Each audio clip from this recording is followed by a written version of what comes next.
नमस्कार दोस्तों, स्वागत है आप सभी का एसपीजी एंजॉय चैनल पर।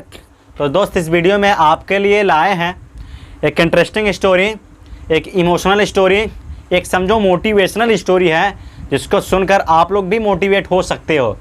ओके, अगर ध्यान से सुनोगे तो मुझे पूरा विश्वास है कि आप लोग भी क्या हुआ मोटिवेट हो सकते हो। ओके, तो कहानी एक छोटी बच्ची की है जो कि महाराष्ट्र की है। महाराष्ट्र में जन्मी एक छोटी सी बच्ची जो कि एक दलित परिवार की है।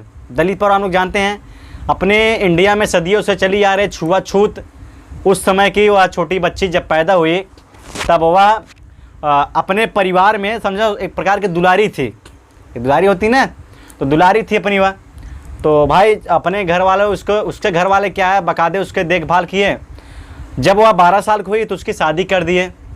किससे? एक 22 साल के लड़के से।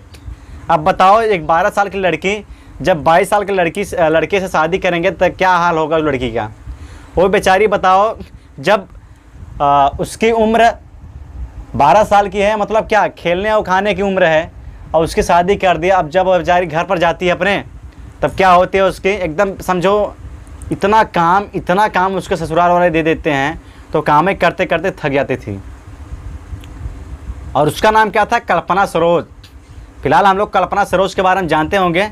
अगर नहीं जानते हो तो इस वीडियो के माध्यम से अगर हम लोग जानेंगे तो कल्पना सरोज क्या है, अपने ससुराल में इतना काम करती थी कि अपने पूरा समझे शरीर का ध्यान ही नहीं देती थी। ध्यान का मतलब हमेशा जब काम पे काम लगातार चलता रहेगा तो कहाँ से मतलब शरीर पर ध्यान देगी। उसके घर वाले कभी कभी झगड़ा कर लेते थे उससे और मारपीट भी कर लेते थे। एक दिन क्या हुआ, उसके जो पिताजी थे वो सोचे कि चले अब थोड़ा सा अपनी बिटिया से मिल लें। तो आए जब वहाँ पर उसके ससुराल में, तो अपनी बेटी को पहचाना नहीं पाए कि यार ये तो मेरी बेटी है क्या। बात समझिए यार, ये तो अपनी कल्पना है। तो बहुत उसको देखे बहुत दुख हुआ उनके पिताजी को। बोले कि यार अजीब हो आप लोग, खाना भी नहीं देते हो सही से क्या। तो बोले कि चलो ठीक है, इसको हम अपने गाँव में लेकर जाने वाले हैं। तो उसके जो वो थे, क्या नाम था, ससुर जी, बोले कि नहीं ऐसा नहीं हो सकता। मतलब बहुत ज़बरदस्ती किया। उसके बाद तब उसके पिताजी उसको लेकर आ गए घर। कल्पना भी मतलब जब अपने घर पर आई तो उसको जो मायके वाले थे उसको ताना देने लगी, अरे तुम तो ससुराल से भाग कर आए हो, ऐसे वैसे मतलब मारते हैं ना ताना गांव वाले, वैसे मारने लगे उसको। अब क्या हुआ, इतना सुनते हुए पूरा जब भाई इतना कोई भी सुनेगा तो क्या सोचेगा, सुसाइड ही सोचेगा। कल्पना भी सोची थी सुसाइड करने के लिए, और क्या जहर खा ली। और जहर खा ली, भगवान की दुआ से हो क्या है, जहर खाने से भी बच गई। जब बच गई तो कुछ समय तक थी अपने वहाँ, फिर उसके बाद अपनी माँ से ऑर्डर ली और वहाँ से कहाँ चली गई, मुंबई आ गई। मुंबई और मुंबई वह काम ढूंढने लगी। लेकिन क्या उसके पास क्या कोई ग्रेजुएशन नहीं था, मतलब एक प्रकार के अशिक्षित थी ना। तो अशिक्षित लोगों को कौन काम देगा, या तो कोई कंपनी में जाए 2000-5000 ऐसे मिलेगा। तो उस समय मतलब बहुत कम पैसा मिल रहा था।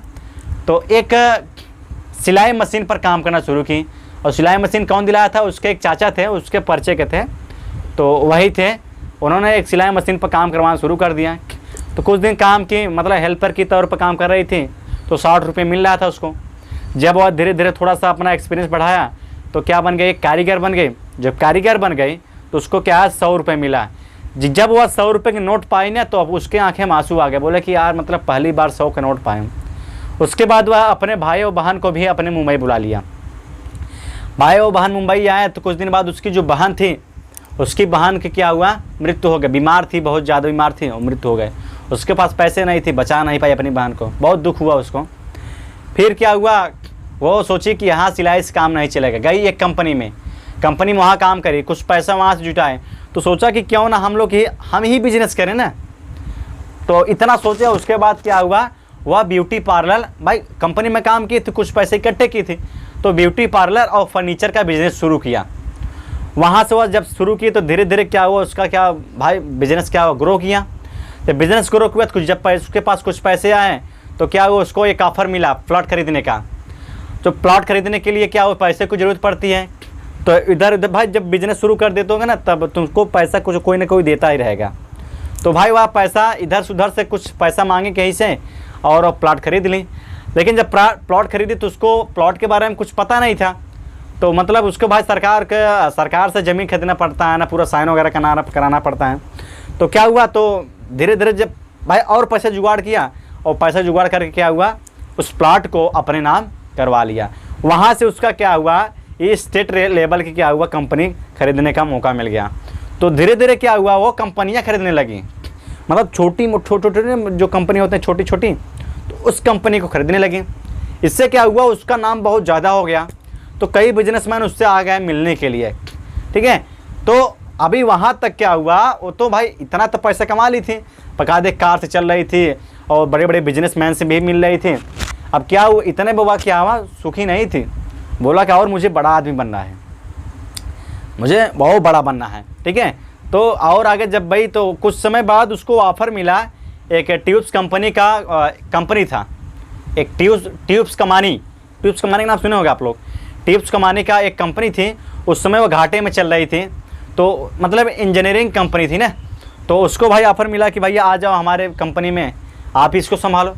तो एक जो कल्पना थी, बोले कि यार मैं तो मतलब अपने मन में सोची, मैं तो अशिक्षित हूँ और मैं इंजीनियरिंग कॉलेज को, इंजीनियरिंग कंपनी को कैसे मतलब संभाल सकती हूँ। फिर भाई उसको जब मिला तो बोला कि ठीक है, अब गई वहाँ पर ट्यूब्स कमानी कंपनी को आज संभाल ली।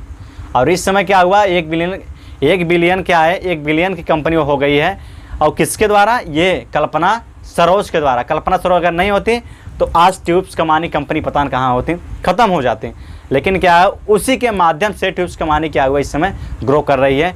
कि इसका देन कौन है, इसका पूरा क्रेडिट किसको जाता रहा है, कल्पना सरोज को जाते हैं। अब इस समय कल्पना सरोज क्या कर रही है, 8 कंपनियों का मालिक हो गई है।